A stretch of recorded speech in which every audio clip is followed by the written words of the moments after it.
નમસ્કાર વાલા ખેડૂત મિત્રો, આ ખેડૂત પુત્ર ગુજરાતીમાં હું સાગર રાસડિયા ખેડૂત પુત્ર આપ સૌ ખેડૂત મિત્રોનું હાર્દિક સ્વાગત કરું છું। ખેડૂત છે તો જગત સેવા હેતુથી અવારનવાર ટેકનોલોજીકલ ડિજિટલ ખેતીવાડીની માહિતી આપણે લાવતા રહીએ છીએ, જેના કારણે ખેડૂત મિત્રો માહિતગાર બને, ઓછી જમીનમાં ઓછા ખર્ચે ખૂબ સારું ઉત્પાદન મળે। ત્યારે એક આશાની કિરણ બનીને સરસ મજાની એક નવી મગફળી બહાર આવેલી છે।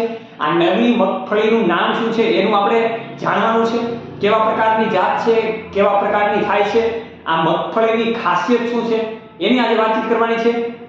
તો આપણા ગુજરાત રાજ્યની જૂનાગઢ કૃષિ યુનિવર્સિટીએ રાજ્ય કક્ષાની દ્રષ્ટિએ આપણે જોઈએ તો ખૂબ સારી એવી મોટી સિદ્ધિ હાંસલ ટૂંક સમયમાં જ કરેલી છે। તો આજે નવી પ્રકારની મગફળી છે કેવા પ્રકારની ખાસિયત સાથે આપણે લઈ શકીએ, કેવા પ્રકારનું વાવેતર આપણે કરી શકીએ એની આજે માહિતી મેળવી છે।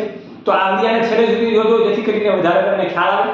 તો આ પ્લેટફોર્મ પર તમે બિલકુલ નવા હોય તો નીચેનું બટન દબાવીને આ ચેનલને સબસ્ક્રાઇબ કરો અને અન્ય ખેડૂત મિત્રો સુધી આ વિડિયોને તમે જલ્દીથી શેર કરો। વાલા ખેડૂત મિત્રો, આપણા માટે એટલે કે ખેડૂતો માટે આશાનું નવું કિરણ એટલે કે સોરઠ કિરણ મગફળી, હા બિલકુલ સાચી વાત છે ખેડૂત મિત્રો।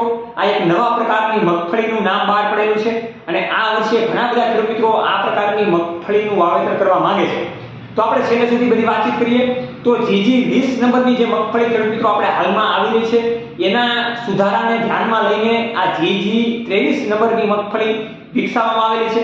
આ મગફળીને પાકવાના દિવસોની ખેડૂત મિત્રો વાતચીત કરીએ તો 95 થી 110 દિવસ સુધી પાકવાનો સમય લાગી શકે છે।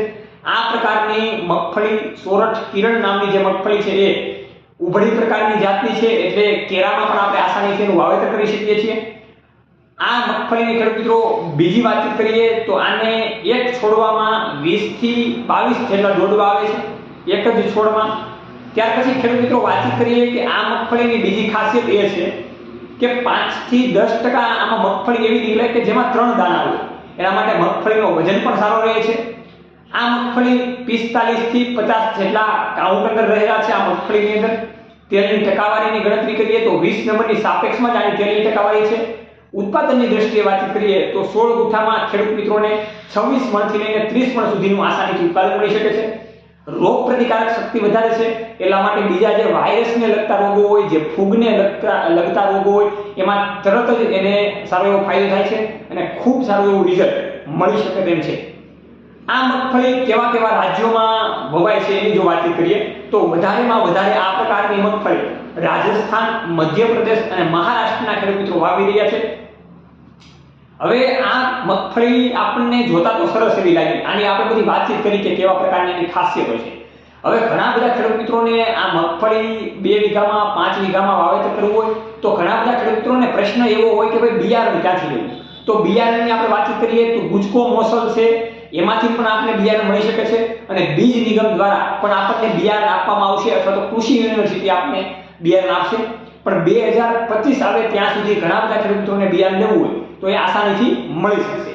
બીજી ખેડૂત મિત્રોને એ વાતચીત કરવાની કે જે આ સોરઠ કિરણ નામની જે મગફળી છે, આ મગફળી આપણે જ્યારે લેવા જઈએ ત્યારે આમાં બિયારણમાં ખાસ ધ્યાન રાખવું, કેમ કે બિયારણની ભેળસેળ હોવાને કારણે અથવા તો ભાવ વધારે હોવાને કારણે આપણે ક્યાંક ને ક્યાંક છેતરાઈ જતા હોઈએ છીએ, એટલા માટે એ વસ્તુનું ખાસ ધ્યાન રાખવું।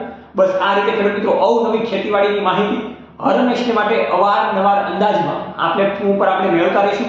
જોતા રહો હર હંમેશને માટે ખેડૂત મિત્રો ગુજરાતી હંમેશા ખેડૂત મિત્રોની સાથે। જય જવાન જય કિસાન, આ બંને છે આપણા દેશની શાન।